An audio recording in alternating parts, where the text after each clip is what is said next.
In today's video, how much mass can we expect to gain in a bulking phase?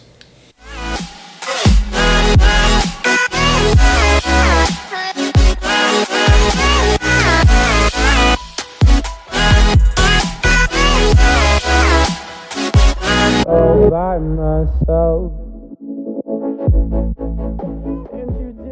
Hey guys, what's going on? This is Paul Rebello from ProPhysique.com. Thank you. In today's video, I'm going to give you my thoughts on how much mass we can expect to gain during a bulking phase. Now, the question came from my Instagram direct message right here. So please go check out the Instagram, and if you would like to send a question, send me the DM and I will screenshot it and I'll get it posted up on here. So thank you guys for the great questions. So as you can see, the question here comes from someone who's been training for 5 years. So I would consider that intermediate to advanced. 5 years is a good time to be in the gym. You're well past the newbie gain phases of 6 months to a year to 2 years. You're well on your way to having some really established muscle.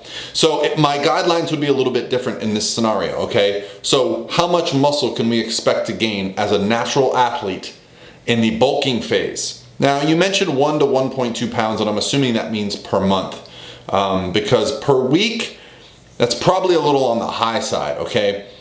Putting muscle on, we're literally talking about putting on grams per week, grams per month, okay? Because lean tissue is extremely hard to add, especially for the intermediate, especially for someone who's been training for 5 years. So I do not want to see the scale consistently going up, because if you're gaining a pound per week, well, that's 52 pounds a year, my friend, and that is not muscle. If you're gaining a pound per month, that's 12 pounds per year, and depending on your height, weight, that might be too much. Now, I'm 6'3" and I walk around 230 pounds. So when I diet down and I get close to 200 pounds for my shows, well, when I'm putting on a pound per week, a pound per month, it's a little bit different than if someone is a 100-pound female competitor, right? That's gonna be a lot different. So I like to keep the ratio above your leanest by about 10 to 15%. Once you get above that and you get too much fat, you're gonna be dealing with some negative issues from having too much body fat. You can decrease insulin sensitivity, all kinds of things that kind of come as complications. There may be some benefits with a little bit more fat hormonally, maybe a little bit more benefit for your leverages when you lift, but there's a sweet spot, okay? And everyone needs to find what their sweet spot is.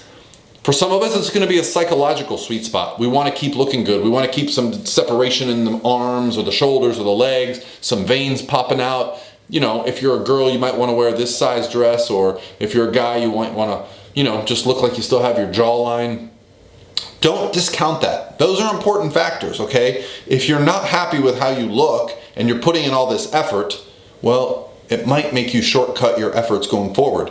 So if you need to put in a little more work, stick to your diet a little better, but you get to keep looking good while you're building, well, don't be afraid of that, because you don't need to be fat to put on muscle, okay? You don't need to be so overweight that you can't even tell that you lift, right guys? That's not our goal.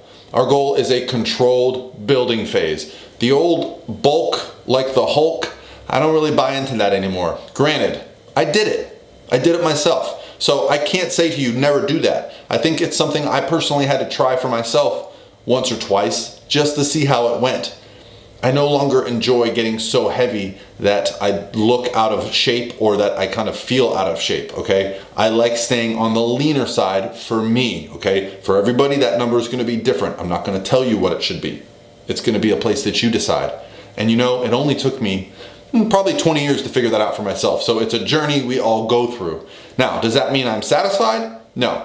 I think all of us should be focused on being happy, but not satisfied. Being in a place where we can be comfortable, but always striving for the next thing. That's what bodybuilding is about. That's what fitness is about. There is no happy place.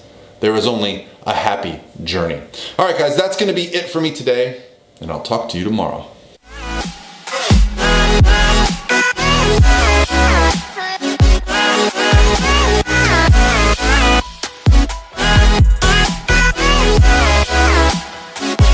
All by myself.